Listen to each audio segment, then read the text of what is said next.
The first thing is I think we've got to start a lot younger with education. I did Holocaust studies in year 10 at school, and it was an experience. Every week we got a little bit more desensitized, and the following week it was ramped up to the next level. And it was, as I say, intense. It's hard to describe what we went through there. And one of the questions we looked at was, at what age is it right to start teaching about the Holocaust? And we had one session where we looked at children's books about the Holocaust, and put in the right context for an adult to look at what's happening here is intense is a word. But the other question is, at what age do you start teaching the Jewish community about this?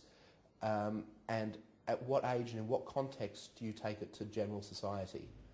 And I think when it comes to the internet stuff, it's because of the internet, because people are getting their information online and they're getting it much younger, the education's got to move much younger as well. And that's what I'm trying to say, is that that's scary. It's something where I've got concerns. I've got a program we're doing in Australia where we're taking it into the Jewish schools to teach the kids how to identify anti-Semitism. And I'm talking not just this is anti-Semitism, but this is a blood libel, this is a diacide.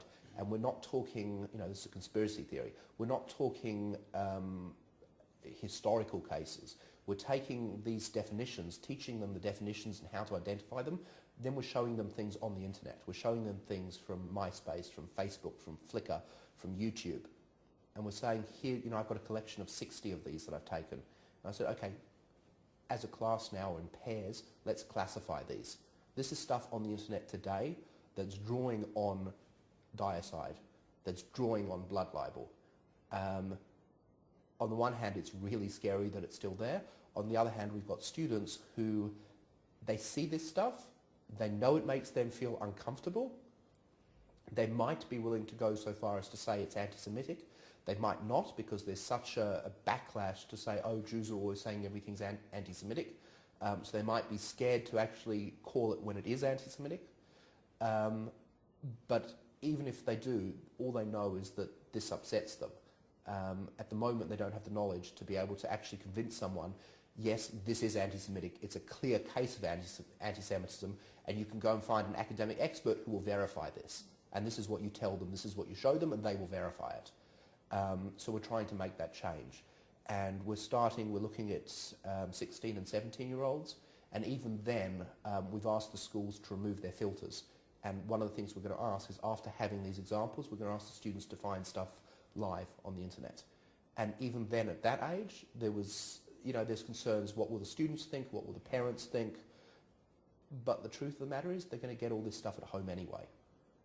So far better to do it in the school, in the controlled environment, where there are experts in the room and facilitators who they can call over and discuss, rather than just leaving them isolated in their room by themselves, saying, what do I do about this? I think that's the sort of change we need, but on a global scale. And the other thing we have to realise is that the problem isn't the propagation of hate, as in material. The problem is in people's hearts. The problem is how it affects people. Now, obviously, propagating the material helps propagate the feelings, but what's effective to convince people might not be the most outlandish anti-Semitism. It might be much more subtle. It might be the sort of thing that's much more in the grey, borderline, do we label it anti-Semitism, don't we? And it might, it's a matter of policies, it's a matter of values, and it's values within the online communities. It's a matter of, if somebody's running a group, be it in Facebook, be it in a forum, be it wherever, what's the responsibility of I'd say a Jewish person, but really the responsibility of anyone that's an administrator for that group, if people start posting anti-Semitic content in their group? Should they delete the content? Should they boot the user, or is it not their problem? At the moment, they tend to feel it's not their problem. They've got a certain degree of power, but they haven't got any sense of responsibility.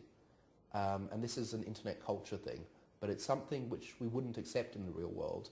and we've got to start getting that message through online that people need to be responsible for their own actions, but also anyone in a position of authority needs to be responsible for policing the bit they're responsible for.